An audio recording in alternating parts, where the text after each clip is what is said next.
Hi, my name is Nicholas Leblanc. I'm product manager for Can-Am Side-by-Side. We're out here in Glamis, California to try out the new Can-Am Maverick Turbo.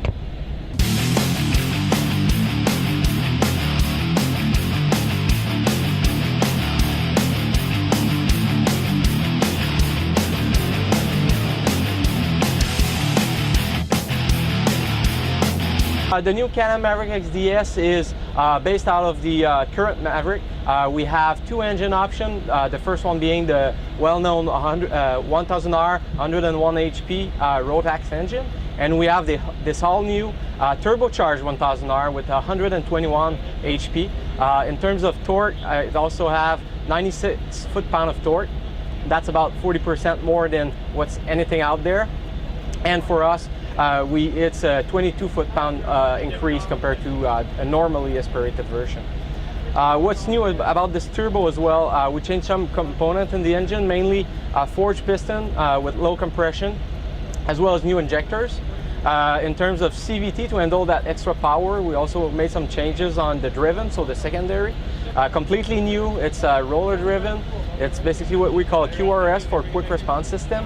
Makes it crisp throttle response, quick power delivery to the ground, less heat because of less friction. So again, generating less heat to handle all that power will be better for durability. Also talking about CVT, we increased the airflow going into all the clutch system by basically adding a third inlet to the CVT and modifying the outlet to get more air out.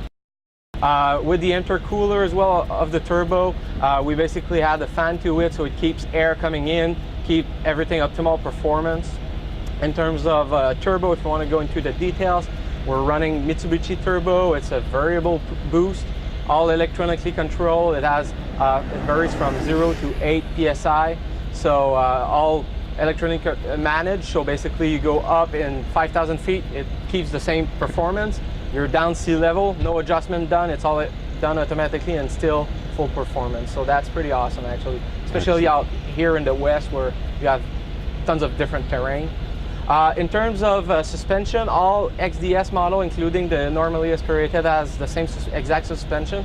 What we did basically is we started from the Maverick and completely revised the rear end. So basically brought the rear diff back about 4 inches, redesign all the mounting point of the TTA. We kept about the same geometry, so same wheel movement, low scrub, no camber change, no bump steer, but more suspension travel basically out of that new design.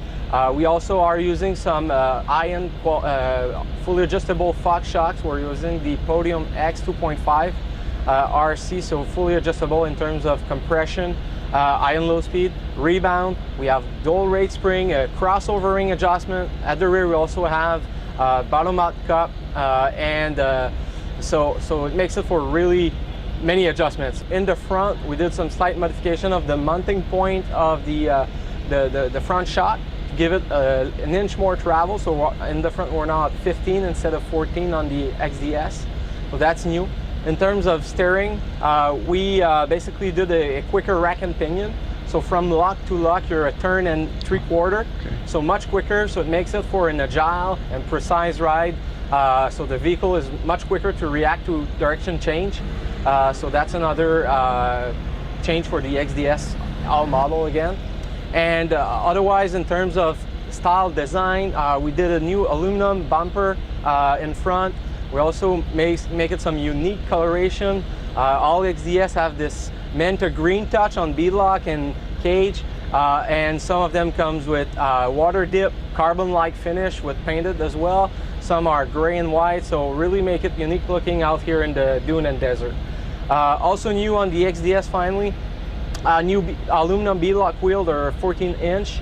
And we're also running Maxxis 2.0 tires for lightweight and good traction in any terrain basically.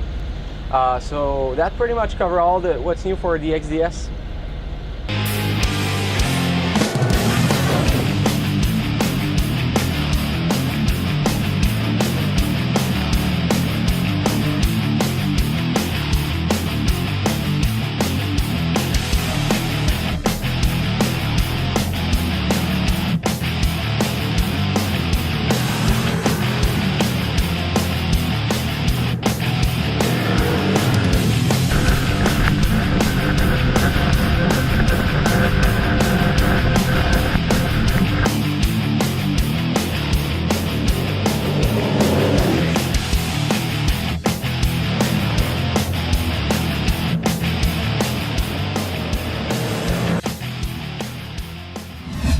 Hey, I'm John Pellin, UTVscene.com. This is Britt Mansell. We're out here ride testing the Can-Am, the brand new 2015 Can-Am XDS Turbo.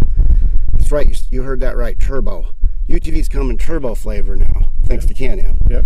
And Britt has done a lot of racing. Is it a racer?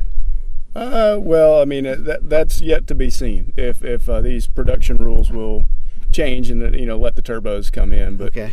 Are you asking, is it crazy fast? Yeah, absolutely. I agree. It's ridiculously fast, and we've lined up against everything out here at Glamis, and it's the king of the hill, man. It's absolutely the fastest UTV on the planet right now. We've got about 15 hours on this machine. Right. That's a lot of time. They've really let us. They didn't drop us off the dunes for a few hours. This has been a lot of seat time. Yeah, and basically they just handed us the keys to a brand new Maverick. I like and said, how they did that. You guys go out and have fun and let us know what you think. So. And that worked out well, because the first day I didn't quite like the suspension.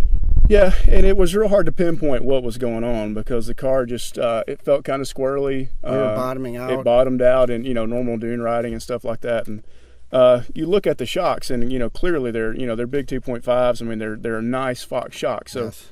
It did take us some time to get the clickers right, and compression and rebound adjusted a pretty good bit.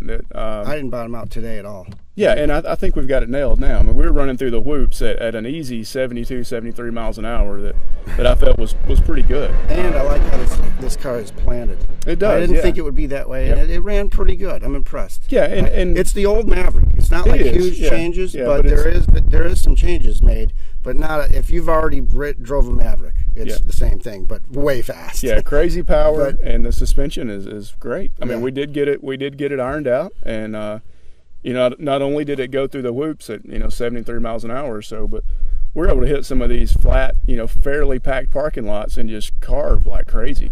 I don't know that any other UTV out there will do that. And it handled great. So it's a good mix of a high-speed car and a fairly well-planted cornering car. So I thought it did well. Some of the other things that I like about it is they really went strong on their rollover protection. I appreciate something like that. This is a 2-inch. They've got a power steering mode here that I thought was a nice addition. I didn't expect it. 3 different settings. Yep. If you're driving fast, you can set it down to minimum. If you're carving through a lot of stuff and slow speed maneuverability, you can go down to a maximum. Or just preference. I mean, me personally, I left it on max the whole time, and I like it better there. So, just having that adjustability is nice. Right. Brakes were excellent. Yeah, I had no problems with braking. They did well. Yeah. We're only in sand, so I can't really judge the tires. Right. It's a Maxxis Bighorn, so everybody kind of knows what that is now. So anything else that stood out to you, good or bad? Well, I mean, I'm 6'2", 6'3" on my tiptoes, so I felt that the cabin, the driver's compartment was great. Passenger side had plenty of leg room, and I can stretch out fine. And I'm 5'10", and I feel the same. All right, to sum up our short video review here, if you want the absolute hands down fastest UTV on the market, this is it. The XDS Turbo has, bar none, yes, I agree. Just landed itself at the top of the heap as far as speed goes. So if you're the speed guy, you need to go to your dealership and check one of these things out right now. For a full written review of this machine, click over to UTVscene.com and search for the Can-Am XDS Turbo.